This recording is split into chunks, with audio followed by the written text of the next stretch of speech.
많이 피곤하실 줄 압니다. 그러나 부흥성회 여러분들이 참석하면서 우리가 설교를 처음부터 마지막까지 다 들으셔야 이것이 하나의 설교가 되고 또 그것이 여러분들에게 뭉쳐지는 힘 있는 교훈이 될 줄로 압니다. 오늘 새벽에 나오신 여러분들에게 하나님의 은혜가 넘치시길 바라고, 여러분, 제가 첫 시간부터 우리는 삶을 그냥 사는 것이 아니라 하나님의 뜻이 있어서 산다고 말씀을 드렸습니다. 어떤 삶을 살면서 어떤 의식이 있어야 됩니다. 목적이 있어야 됩니다. 그래야 삶을 당당하게 살아갈 수 있게 그렇게 말씀을 드렸습니다. 그러면서 제가 어제 저녁과 오늘 아침까지 계속해서 이어지는 말씀, 오늘 아침에 어쩌면 우리가 위기를 극복하고 살아갈 때에 우리가 때로는 속상합니다. 우리가 하나님을 의지하면서 나 자신을 바라보면서 사명을 생각하지만은 그것이 참 어렵습니다. 우리가 살아가면서 나는 믿음으로 살아간다고 하는데도 우리를 넘어지게 하는 것들이 많잖아요. 그것은 앞 시간에 말씀을 드린 어떤 시험이나 우리를 넘어지게 하는 유혹이나 사업의 문제 같은 거, 그런 것만 아닙니다. 때로는 사람들의 판단이 있습니다. 고린도전서 4장에 보면 이 말씀이 있습니다. 너희나 모든 사람들에게 판단받는 것 하나 있습니다. 그것을 뭐라고 얘기하냐면 그건 작게 여기고, 왜 저 집사님은 저렇게 잘 믿고 주일교회 교회 봉사 잘하고 헌금도 잘하고 모든 일인데 왜 집이 저럴까, 사업이 저럴까, 건강이 저럴까? 사람의 판단이 있습니다. 그 판단을 받을 때는 우리는 얼마나 괴로운지 모릅니다. 그 다음에 두 번째가 또 있습니다. 바울사도는 뭐라고 말하냐, 사람들의 판단이 있고 그 다음에 나도 나를 판단하지 아니하노니 그럽니다. 여러분, 배우셔야 됩니다. 사람들의 판단은 작게 여기고 조그만하게 생각하세요. 남들 이야기한다고 해서 시험 들어서 떨어지고 난 못하겠다 그러지 말고, 세상 사람들의 판단은 작게 여기고 나는 나를 판단하지 않으니, 내가 너무 나를 자책하지 말라는 겁니다. 왜 내가 이럴까? 그건 하지 말라는 거예요. 그러면 세상 사람들의 판단 작게 여기고 나도 나를 판단하지 아니하고, 그 다음에 바울사도는 판단하실 이는 오직 예수 그리스도, 하나님 외에는 내가 잘했다 못했다, 성공했다 실패했다 판단할 수가 없다는 겁니다. 그렇지 않습니까? 여러분들, 내가 지금 인생을 잘 사는지 못 사는지 누가 알아요? 남들은 모르잖아요. 하나님은 아는 거다. 그러니까 우리 하나님 앞에 의지하는데 그것을 바울사도는 이렇게 표현합니다. 너희 안에 이 마음을 품으라고, 그리스도 예수의 마음. 우리 성도들은 예수의 마음 가지고 사는 거예요. 사람들의 마음 가지고 살면 실패하고 내 마음, 내 뜻대로 하려면 또 역시 실패하는 거예요. 그러니까 우리가 삶을 살아가다가 내가 가져야 할 마음의 자세, 그것은 바로 예수 그리스도의 마음이었고, 오늘 아침 본문은 1장 8절, 내가 예수 그리스도의 심장으로 너희 무리를 어떻게 사모하는지. 바울사도는 제가 여러분들에게 이 설교를 다른 각도에서 한번 말씀을 드렸습니다. 기억이 안 나셔도 괜찮고 나셔도 괜찮고, 오늘 설교의 내용이 다르니까요. 중요한 것은 뭐냐면 우리가 예수 그리스도의 심장으로 살 수 있느냐. 이미 제가 말씀을 드린 것처럼 여기 심장이란 말은 우리가 영어에서 말하는 하트, 그 심장이 아닙니다. 근데 저는 이 심장이란 번역이 얼마나 좋은지 모르겠습니다. 예수의 심장. 제가 첫날 저기 말씀드렸죠. 어떤 목사님은 기도할 때에, 찬송 부를 때에 내 심장 바꿔 주소서, 내 심장 바꿔 주소서. 자, 어떻게 하면 예수의 심장을 가질까? 실제로 그 하트라는 그 심장은 아닌데도 그걸 다른 말로, 우리 영어로는 이렇게 말할 수 있어요. 사랑, 애정, affection. 그 연민의 정, 그걸 가지고 사람을 보는 거예요. 왜냐하면 이 빌립보서 1장에서요, 바울사도는 참 마음 아픈 이야기를 합니다. 빌립보서, 여러분 읽지 않았지만 빌립보서 1장 12절 이하에 가면 그 빌립보 교인들도 참 못됐습니다. 바울사도의 마음을 아프게 했거든요. 바울사도가 지금 이 옥중에서 이 편지를 썼는데 바울사도 감옥에 잘 들어갔다는 사람이 있었어요. 바울사도를 질투해서. 왜 질투합니까? 그 사람들은 바울 사도가 전도를 잘하고 그래서 또 능력이 나타나니까 질투했습니다. 그러니까 바울 사도가 너무 잘하니까 우리 하는 일은 표가 안 나고 광이 안 나. 그 바울 사도가 감옥에 들어갔으니까 이제는 우리가 하는 일이 잘 된다. 우리가 사람에게 사랑을 받고 존경을 받을 수 있겠다 하는 그런 욕심으로 막 났으니까 바울 사도 얼마나 괴롭겠습니까? 왜 신앙생활을 그렇게 하느냐? 그런 마음 아픈 사건이 그에게 있는데 그 빌립보 교회를 생각할 때에는 나는 예수의 심장으로 이를 생각한다는 거예요. 이야기를 바꿀까요? 여러분들은 교회 위에 충성하고 헌신하고 내일 평생 예수 잘 믿고 주의 나라의 귀한 일꾼 되겠다 생각하는데 여러분을 비난하는 사람이 있습니다. 질투하는 사람이 있습니다. 그런데 여러분 어떻게 견디겠어요? 때로는 나 이 교회 가면 떠나버릴까? 그런 유혹이 옵니다. 왜? 다른 교회 가면 차라리 대접받지. 왜 이 교회에서 이렇게 봉사하고 헌신하는데 사람들이 날 알아주지 않을까? 마음 괴롭잖아요. 그럴 때에 오늘 아침에 주신 이 말씀처럼 여러분이 다 예수 그리스도의 심장을 가지고 이 교회를 섬기는 귀한 종들이 되시기를 바랍니다.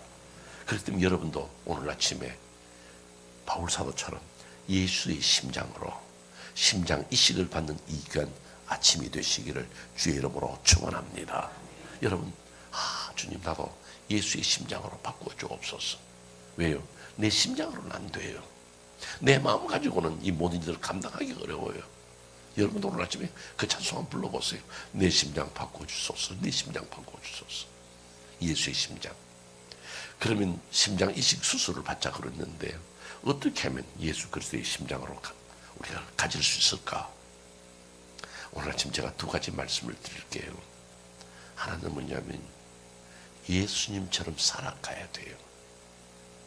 여러분이 교회 와서 목사님을 통해서 설교를 듣습니다. 그 설교 왜 듣습니까? 어떻게 하면 예수님처럼 살 수 있을까? 예수님은 이렇게 사셨답니다. 그래야 우리가 예수를 닮잖아요. 제가 첫날 저녁에 여러분이 계속해서 같은 말씀 드리는데 우리의 삶의 목표는 어떻게 하면 예수님 닮을까? 이게 여러분 삶의 목표가 되어야 돼요. 예수 닮는 성도, 예수 닮은 권사님, 예수 닮은 장로님 말씀하는 거나 생활하는 거 어떻게 하면 예수 닮을까? 그러려면 자연적으로 어떻게 돼요?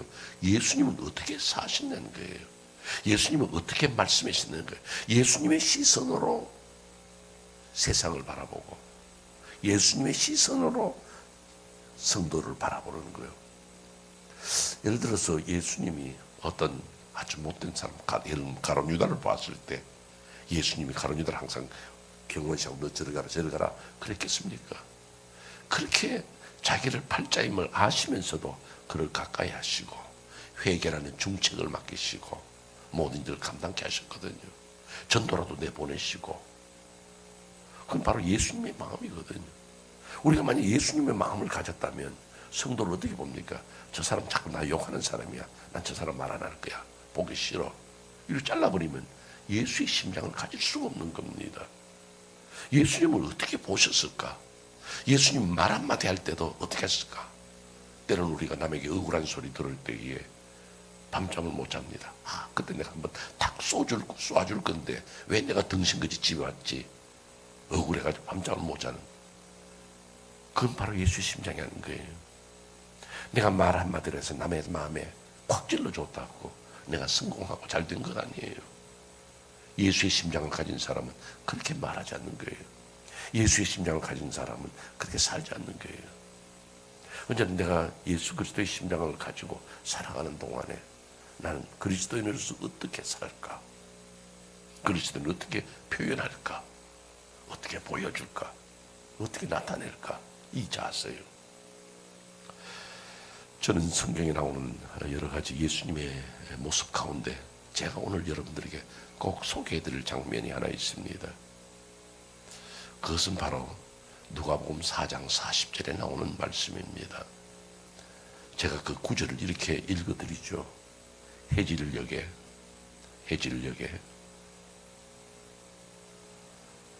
해질녘이란 게 뭡니까? 지금 하루 종일 지나고 해가 지금 집니다. 노을은 아름답지만은 이제 모든 새들이나 짐승들 다 자기 집으로 갑니다. 사람도 그때는 전기 시설이 없잖아요. 해지면 어두워지는 거예요. 그럼 빨리 집에 가서 쉬고 식사하고 자야 될 시간이에요. 그런데 성경은 해질녘에 모든 사람이 가는 그 시간, 각색 병자가 예수께로 나올세. 지금 해가 지는데도 사람들이 병 고치겠다고 예수 앞에 꾸역꾸역 나오는 거예요. 참 난감하잖아요. 예수님도 육신을 가졌기 때문에 이제는 해질녘이니까 집에 가 쉬셔야 돼요. 제자들과 식사하고 또 습관대로 기도를 감람원에 가셔서 기도하시고 그렇게 지나셔야 그 다음 또 일하시잖아요. 아무리 하나님이지만 육체를 가졌기 때문에 육체의 삶을 사셔야 돼요. 그런데 자꾸 병자들이 나옵니다. 깜깜한데 해질녘인데 이제 가서 쉬어야 되는데 그럼 어디 예수님 어떻게 하시겠어요? 제가 감히 예수님 역할을 할 수도 없지만 제가 만약에 예수님이라면 저는 이렇게 이야기할 겁니다. 한 두 가지 방법을 생각했어요. 여러분, 오늘은 돌아가세요. 저도 육신을 가지게 되면 피곤합니다. 이제 저도 가서 식사하고 저도 쉬어야 되고 그러니까 내일 여러분 이 자리에 나오세요. 내가 꼭 고쳐드리겠습니다. 그렇게 할 수 있어요. 아니면 예수님 능력 많으시니까 지금 나오는 사람들 다 나아버리라 말씀 한마디 하면 그대로 다 나아버립니다. 여러분. 근데 예수님 그 방법만 쓰세요. 저는 인간이니까 그런 방식을 택하죠. 근데 예수님께서는 이렇게 해요. 해질녘에 각색 병자가 예수께로 나올세. 예수께서 일일이 손을 얹어 고치시더라. 참 그 장면이 아름다워요. 일일이 하나하나 손을 얹어 고치시는 것. 예를 들어서 한마디로 해버리면 되잖아요. 근데 주님은 한 영혼을 사랑하시는 주님. 자기의 육신은 피곤하지만 자기는 힘들지만 그러나 병 고치겠다고 하는 그 사람 그 손을 얹어서 고쳐주시는 것 얼마나 피곤하겠어요. 그게 예수님의 마음이에요. 내가 아무리 힘들고 바빠도 영혼을 사랑할 줄 아는 사람, 한 사람을 사랑할 줄 아는 사람, 그것이 목사의 마음만 아닙니다. 여러분도 다 우리 교회에서 힘들어하는 사람들 그 영혼을 어떻게 바라보느냐. 사업이 잘 되고 집안에 유족한 집을 보면서는 우리는 뭐 도와줄 것 없습니까? 내가 좀 친구가 되어줄까요? 그럴 수도 있겠지만 정말로 힘들고 가난하고 어려운 분들, 연세 많은 노인들을 바라볼 때 내 시선은 어떻습니까? 귀찮아집니까? 예수님 그렇게 하지 않았습니다. 또 다른 장면 하나 더 소개하면 여러분 예수님의 마음을 알겠죠. 스데반이 순교당할 때 어떻게 했습니까? 돌에 맞아서 피투성이가 됩니다. 여러분들 스데반이 돌에 맞아 죽을 때 사람들 쭉 둘러서서 이단이라고 돌 가져와서 막 돌을 던지고 돌에 맞아 죽도록 만듭니다. 저는 그 장면을 생각해 보면요, 그냥 덤프 트럭에다가 큰 돌들을 싣고 가지고 막 그냥 스테반에 딱 떨어지면 스테반 그냥 죽죠. 그런데 그 사람들은 그렇게 하지 않았어요. 정말 돌 들고 와서 던지는데요, 돌 하나 날라옵니다. 이마통이 깨지죠. 그 혹시 내가 이 돌 던지면 스테반 아플까봐 살짝 던졌어요? 아닙니다. 여러분, 죽으라고 던지는 거예요. 뒤통수를 던져야죠. 여기를 던져서 귀가 떨어져 나가죠. 눈두덩이 때려가지고 눈에 피가 쏟아지죠. 코가 부러지죠. 피투성이가 되도록 던집니다. 얼마나 잔인해요. 사울은 그 옆에 서 있었습니다. 그 피투성이 되는 그 스데반을 주님은 어떻게 보셨냐는 거예요. 주님은 제가 이렇게 표현하면 또 어떨까요? 스데반아, 그것이 나를 따라오는 길이다. 순교해라. 주님 그렇게 하지 않았습니다. 사도행전 보세요. 주께서 보좌를 위해 서 계셨다 그래요. 우리는 신앙고백을 들으니까 주의 보좌 위에 오른쪽에 앉아 계시다가 주님 앉아 계세요. 근데 스데반이 순교할 그 시간에는 주님은 그 자리에 못 앉아 계시는 거예요. 서 계셨다 그래요. 왜 서 계세요? 여러분, 운동회나 아이들이 무슨 경기장에서 다른 방 잔다 해보세요. 출발선에 서가지고 총소리가 탕 나서 아이들이 뜁니다. 그러다가 내 아들이 쓰러졌어요. 그럼 여러분들, 야, 그게 운동 경기다. 열심히 뛰어라. 빨리 일어나야지. 그럽니까? 부모는 그렇지 않습니다. 그 자리에서 벌떡 일어나서 소리를 지릅니다. 야, 일어나라, 일어나라. 끝까지 달려가라, 끝까지 달려가라. 그렇게 소리 안 지르겠어요? 예수님 바로 그겁니다. 스데반아, 용기를 내라. 끝까지 달려가라. 그냥 못 앉아 계시는 거예요. 주의 보좌 앞에 서 계시면서 격려하시던 주님, 그게 바로 예수님의 마음이었고 예수님의 심장이었습니다. 우리 교회 성도들 가운데 연약한 성도들, 힘든 성도들, 아니야 나 자신도 어려울 때에 예수 그리스도의 심장을 가지고 삶을 보고 격려하고 세워줄 수 있는 성도가 되어야 한다, 그 말씀이에요. 그럼 두 번째로 예수의 심장을 가지는 것은 어떻게 가지느냐? 바로 예수님처럼 죽는 겁니다. 예수님처럼 죽는 거예요. 여러분들이 예수님이 십자가를 지셨다 그러니까 뭐 그저 당당하게 받으셨겠다 그렇게 생각하시죠. 결코 그렇지 않습니다. 예수님은 이 땅에 오실 때에도 나는 십자가를 지기 위해서 이 땅에 오셨다 그랬어요. 그런 예수님이지만은 막상 겟세마네 동산에서 십자가를 앞에 놓고는 굉장히 힘들어했습니다, 여러분. 우리는 그냥 편할 때 아버지 이스라엘을 내게서 물리치옵소서 그렇게 단순하게 받아들입니다. 근데 예수님 그렇지 않았어요. 마가복음 14장에 보면요, 이런 말씀이 있습니다. 십자가를 앞에 놓고 기도하실 때 심히 놀라시며 슬퍼하사 그럽니다. 그것을 여러분 혹시 우리 젊은 청년들은 또 뭐 여러분들도 마찬가지입니다. 그 단어 심히 놀라시며 슬퍼하사는 그 마가복음 14장에 있는 말씀을 다른 번역하고 한번 비교를 해보세요. 예를 들어서 영어 성경에서 ASB라든지 아메리칸 스탠다드 버전이든지 NASB든지 뭐 같은 NIV든지 뭐든지 또 한국말 번역이든지 한번 다 찾아서 한번 비교해 보세요. 우리 표현으로는 심히 놀라시며 슬퍼하사 그랬는데요, 어떤 번역을 보면요, 예수님도 무서워했다 그래요. 예수님도 겁을 냈다 그래요. 예수님 당황하셨다 그래요. 참 다양한 번역인데 예수님이 얼마나 십자가를 놓고 고민했다는 것을 간접적으로 시사해 주는 거예요. 그냥 십자가 주세요, 나 저거 짊어지고 가지요, 그거 아닙니다, 여러분. 예수님 굉장히 괴로워하신 거예요. 이걸 어떻게 지고 가느냐, 얼마나 많이 쓰러지고 아파했습니까? 그 십자가를 예수님이 아시거든요. 십자가의 그 형틀이 로마 사람들에게서는 가장 잔인한 형벌이고 가장 고통을 주는 형벌이 바로 십자가예요. 이걸 예수님이 아신단 말이에요. 그걸 져야 돼요. 그래서 예수님께서 그것을 지시려고 앞에 세워놓을 때 얼마나 무섭고 힘들었겠어요. 그러나 아버지의 뜻에 순종하겠습니다. 제가 지나온 시간에 말씀드리면서 예수님의 겸손에 대해서 말씀을 드렸습니다. 예수님의 겸손을 빌립보서 2장에서 말씀하는데, 너희 안에 이 마음을 품으라. 그리스도 예수의 마음이 5절이잖아요. 그 예수의 마음을 가지려면 겸손은 뭐냐?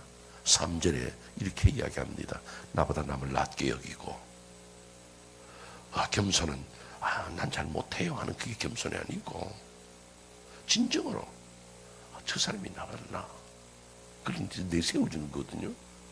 근데 그 겸손을 바울사도가 여러분 빌립보서 2장을 보면요, 바울사도가 그 겸손을 참 자상하게 표현합니다. 첫째는 뭘 말하냐면요, 빌립보서 2장 6절에서 예수님인 자기 자신을 종으로 생각했다는 거예요. 하나님의 아들이지만 자기를 종으로. 두 번째로는 자기를 비운 거예요. 자기를 비운 거예요. 그냥 우리는 자기를 비웠다 그러면 이해가 안 됩니다.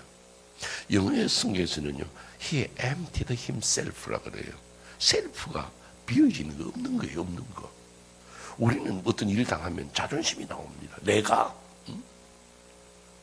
억울해 하고 자기를 내세우거든요. 내가 속상해. 그게 셀프예요.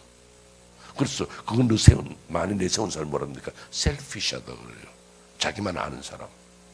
근데 우리는 내 속에 안 차면 견디지를 못하는데, 오늘 중에 제가 말씀을 드리겠지만 우리는 나를 비우는 거예요. 예수님이 그렇게 하신 게 겸손이에요. 종이 되고, 종만 돼도 예수님이 왜 종이 됩니까? 얼마나 억울하겠어요. 여러분, 이 세상에서 뭐가 제일 억울한지 아세요? 누가 내 돈 떼먹고 가는 게 억울하겠어요? 아니면 사람들이 나를 보고 뭐 이상한 사람이다, 도둑이다, 사기꾼이다 그 말하고 돌아다닐 때 그게 억울합니까? 여러분은 억울한 일 안 당해보셨죠? 억울한 것은요, 이 세상에 제일 억울한 게 뭐냐? 억울한 것만큼 억울한 게 없습니다. 참 억울하거든. 그거 누가 표현하겠어요? 누구든지 자기 억울한 게 제일 억울해요. 근데 억울한데 예수님은 마지막 십자가를 지는 것까지도 억울했습니다. 사람들 모두 다 자기 십자가를 지는 거예요. 근데 예수님은 남의 십자가를 지는 거예요. 나는 교회에서 한마디도 안 했는데 누가 나보고 소문 퍼뜨려가 교회가 이렇게 시끄럽대요. 얼마나 억울해요. 근데 그걸 덮어쓰는 거예요. 나는 아닙니다, 아닙니다 하는 것도 아니에요. 그 속상하고 아픈 마음을 다 덮어쓰는 거예요. 나는 교회 와서 손도 안 댔는데 사람들이 내가 손대가 저래 됐대요. 발작 뛰겠죠. 그런데 예수 그리스도의 심장을 가진 사람은 그걸 내가 받아들이는 거예요. 그게 얼마나 예수님처럼 죽기 어려운지 아세요? 예수의 심장 가진다는 것이 그렇게 쉬운 이야기가 아닙니다. 그러나 결과적으로 우리는 그렇게 살아야 돼요. 모든 일들을 책임을 지고 억울해도 이것이 주께서 내게 주신 길, 주께서 원하시는 길 가야지. 미국에 18세기 때요, 그 무디 목사님 한창 일하시던 그때에 시카고에 큰 화재가 일어났습니다. 그래서 그 엄청난 화재를 시카고 시를 거의 다 태웠어요. 시가 탔어요. 그리고는 그 미시간 호수, 시카고에 있는 미시간 호수 주변에 있는 별장들이 다 탔어요. 그런데 그 한 교회에 장로님이 계셨는데 자기 교회도 불이 탔어요. 자기 하던 별장들, 자기 집도 다 타버렸어요. 얼마나 속상한지. 벌어놓은 재산 다 날아가 버렸으니까. 그래서 자기 부인하고 그다음에 자기 딸 넷이 있는데 우리 이때 마음을 좀 추스리자. 그래서 영국으로 우리가 가서 좀 쉬자. 그래서 이제 여행 계획을 세우고 가족들을 보냈습니다.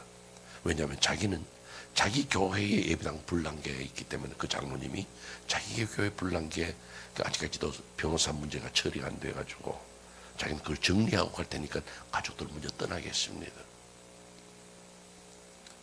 가족들 떠나고 난 다음에 자기가 그 일들 처리하고 자기도 곧 따라간다고 그랬는데 소식을 들으니까 영국에서 화물을 싣고 오던 철선하고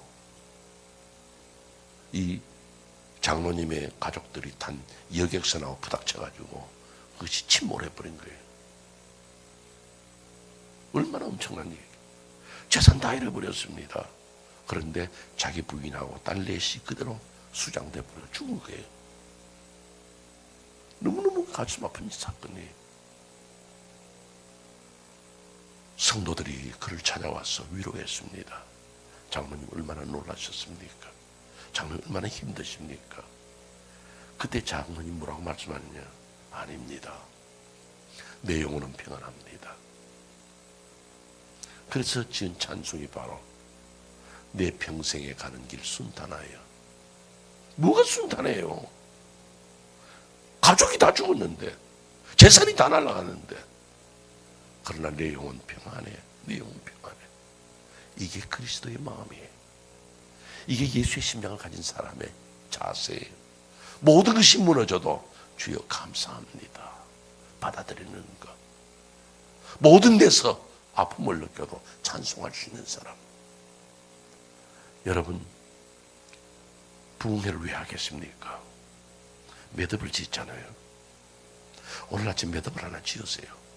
주님, 나도 예수의 심장을 가지게 하시고 예수님의 시선을 가지고 세상을 바라보게 하시고 예수님의 마음을 가지고 주께서 내게 주시는 잔을 마실 수 있는 사람, 어떤 억울한 일을 당해도 어떤 속상한 일을 당해도 이것이 주께서 원하시는 길이다, 가자. 미국의 그린빌이라는 조그마한 타운이 있습니다. 오래전 이야기지만은 그 그린빌이라는 그 도시에 젊은 청년 내외가 교회 생활하는데 너무너무 잘했습니다. 온 교회 성도들에게 사랑과 칭찬을 받은 젊은 내외였습니다. 어떻게 칭찬받았느냐? 교회에서 봉사하는 일에는 한 번도 빠진 적이 없어. 찬양대에서 봉사하고 틈 있으면 주일학교 가서 봉사하고 섬기고 11조 생활이나 교회 일에는 한 번도 빠지지 않고 열심을 냈어. 근데 아기가 없었어. 그 두 내외가 하나님 앞에 간절히 기도했습니다. 하나님, 우리에게도 아기를 주세요. 기도했어. 참, 그런데 교회에서만 잘한 것이 아니라 그 청년 두 내외는요, 직장에서도 사람들에게 사랑을 받았어요. 얼마나 착하게 사는지. 교회에서도 칭찬받고 세상에서 칭찬받고. 근데 놀랍게도 하나님께서 그 가정에 아기를 주셨어. 얼마나 좋든지. 그래서 두 내외가 의논했습니다. 우리가 만약에 아들을 낳으면 이름을 뭘 할까? 사무엘을 하자. 왜? 하나님 우리의 기도 응답하셨으니까. 만약에 딸 낳으면 어떻게 할 거냐? 딸 낳으면 그때는 우리는 에스더를 하자. 딱 지었어요. 그 사람들이 웃었습니다. 아직 자식도 안 낳고 뭐 이름부터 짓고 야단이냐? 그 두 내외는 너무 좋았습니다. 이제 출산하는 날입니다. 두 내외가 병원에 갔습니다. 남편은 밖에서 기다리고 아내는 안에서 진통 가운데 아기를 낳습니다. 아기를 낳으면 보통 이제 병원의 의사나 간호사들의 아기를 받아서 씻겨서 데리고 오거든요. 그런데 아기를 안 데리고 옵니다. 그래서 산모가 이제 내가 아기를 낳았으니 아기 한번 보여주세요. 그렇습니다. 아기를 안 데리고 와요. 왜 내 우리 아기 안 주느냐고. 아기 달라고. 그렇게 의사가 눈짓을 하면서 간호사 보고 데리고 오라고 그럽니다. 간호사가 아기를 데려오는데요, 양다리 양팔이 축 처진 아이를 데리고 옵니다. 그때 이 여자가, 아내가 아 하고 소리를 질렀습니다. 어떻게 저기 내 자식이냐 이거죠. 그리고 우리가 하나님 잘 믿은 것밖에 없는데, 우리가 예수 잘 믿은 것밖에 없는데 어째서 하나님은 내게 이런 자식을 주셨냐? 그냥 눈물이 쏟아지는 거예요. 이게 뭐냐 이거죠. 아 하고 소리 지른 소리에 놀래 있던 밖에 있던 남편들은 청년이 뛰어들어왔어. 보니까 아내가 화음을 질러서 울고 애기는 툭 처진 아이를 보고 기가 막히거든. 이 말쯤만 할 것 없이 병원을 뛰쳐나왔어요. 그냥 정신이 없는 거예요. 하나님 이게 뭡니까? 우리는 예수 잘 믿은 것밖에 없어요. 우리는 주를 위해 충성한 것밖에 없습니다. 근데 하나님 이게 뭡니까? 이게 사무엘? 이게 에스더? 그냥 동네를 돌아다닙니다. 어디로 가는지도 몰라요. 그냥 동네를 돕니다. 그냥 이게 왔던 길인지 아닌지도 모르고 그냥 주님 나는 못 삽니다. 못합니다. 내가 신앙생활 잘한 것밖에 없습니다. 나 하나님 앞에 부끄러운 건 하나도 없습니다. 그런데 하나님 내게 주신 것은 이겁니까? 그러다가 마침 교회당 문이 열린 걸 보았어요. 교회당 안으로 들어갔습니다. 들어가서 엎드렸는데 무슨 기도를 하겠어? 그때 그가 하나님의 음성을 듣습니다. 기도를 끝내고 병원으로 왔습니다. 그때까지도 아내가 울고 있습니다. 의사와 간호사도 자기들이 무슨 죄가 있습니까? 그런데 현실 앞에 미안해서 그 병상 옆에 그냥 서 있습니다. 아기는 툭 전져 있고. 그때 남편 되는 청년이 아내 앞으로 갔습니다. 울고 있는 아내의 손을 잡고 말했습니다. 나는 당신이 왜 우는지를 알아. 나도 그래요. 우리 둘이가 예수 잘 믿은 것밖에 없잖아. 나는 그것이 괴로웠어. 나도 정신없이 동네를 헤맸어. 그런데 교회 갔더니만은 내가 엎드려서 기도하는데 하나님이 내게 말씀하시더라. 그러면서 그가 울면서 이야기합니다.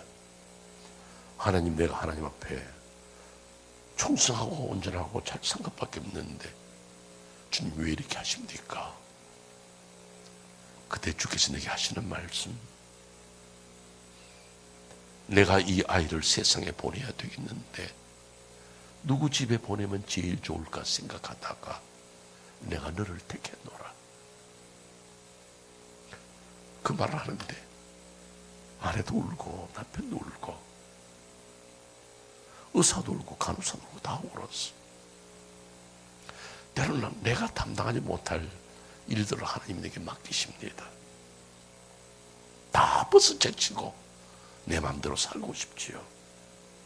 그러나 예수 그리스도의 심장을 가진 자는 주께서 내게 맡기시는 잔, 주께서 내게 지게 한 십자가, 그것 지고 묵묵히 가는 겁니다.